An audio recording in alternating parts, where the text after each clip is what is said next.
The solitary breath of the grizzly bear intertwined with the quiet sobs of an abandoned child in the pre-dawn stillness of Yellowstone.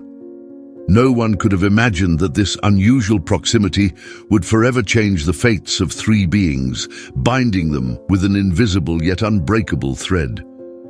In the twilight of dawn, as the first rays of the sun barely touched the tops of the pines in Yellowstone National Park, little Emily, who had just turned 4, sat leaning against a cold rock. Her pink coat, too large for her frail body, barely shielded her from the morning chill. Tears had left damp trails on her pale cheeks, and her frightened eyes kept scanning the surroundings. Not far away, in the shadow of a majestic sequoia, rested a massive grizzly bear. The local rangers called him Rambo. He was a legend of the park. His colossal body, covered with thick brown fur, seemed part of the wilderness itself.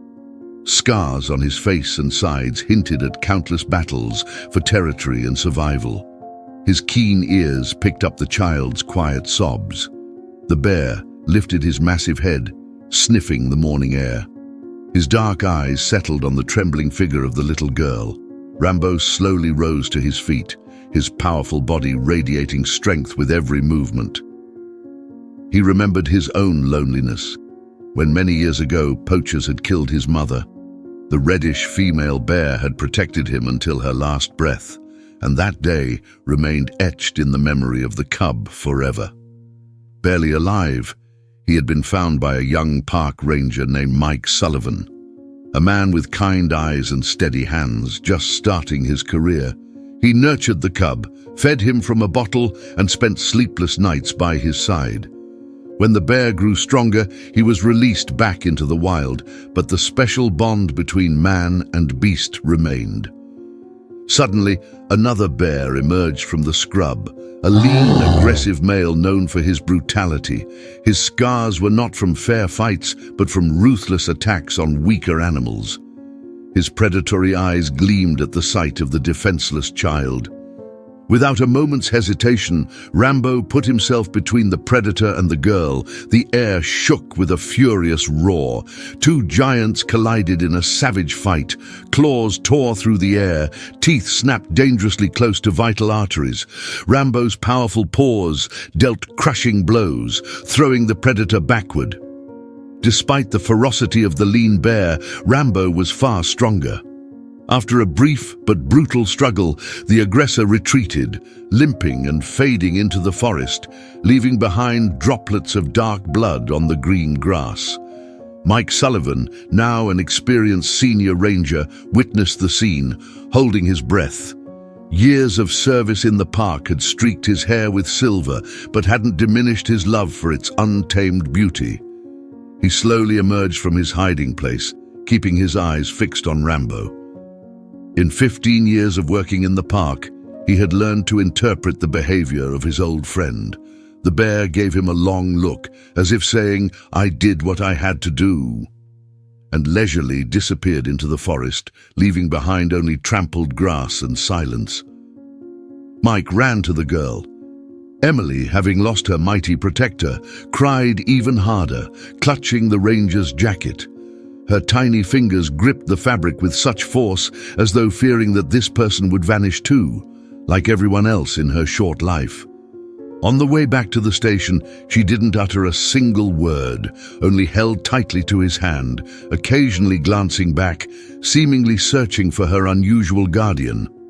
Later, while reviewing footage from surveillance cameras, Mike saw the whole story unfold. A young woman, clearly exhausted and terrified, had brought the girl in an old battered Ford.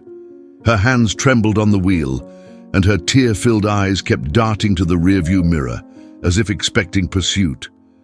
She hugged her daughter for a long time, whispered something to her, kissed her forehead, and then quickly drove away, leaving the child alone.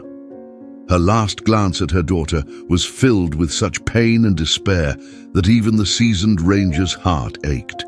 In Emily's coat pocket they found a note. "I'm sorry. I can't protect her anymore.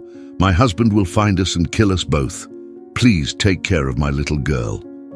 The paper was crumpled and partly smudged with tears. Sullivan understood. No one abandons their child without a compelling reason. Such a decision requires both desperation and love, a paradox too painful to fathom.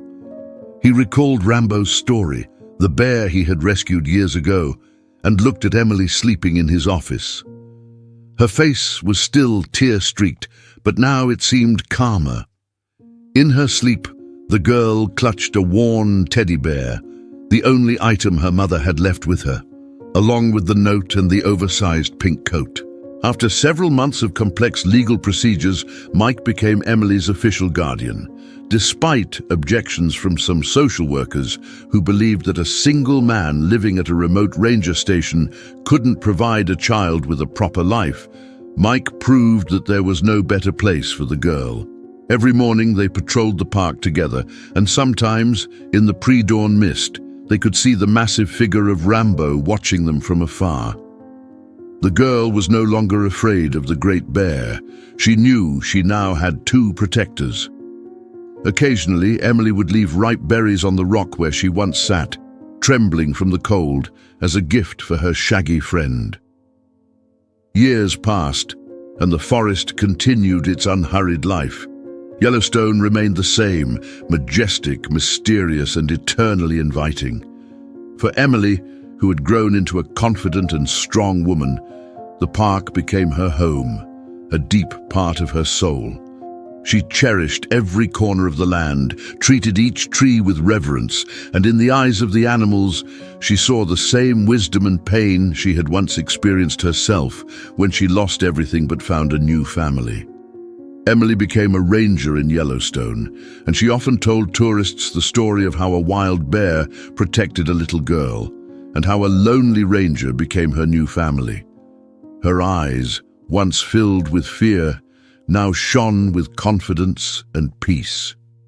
And in her office, next to photos of Mike, there hung a child's drawing of a giant bear with kind eyes, standing guard over the forest. This story reminded everyone that true kindness knows no boundaries between humans and nature, and that love can find its way even in the most unexpected circumstances, and that sometimes the deepest connections are formed in moments of great vulnerability, becoming a bridge between different worlds and joining hearts that, under other circumstances, would never have met. Did you enjoy this story? Tell us your thoughts in the comments, give this video a thumbs up, and subscribe to the channel to not miss new releases. See you soon.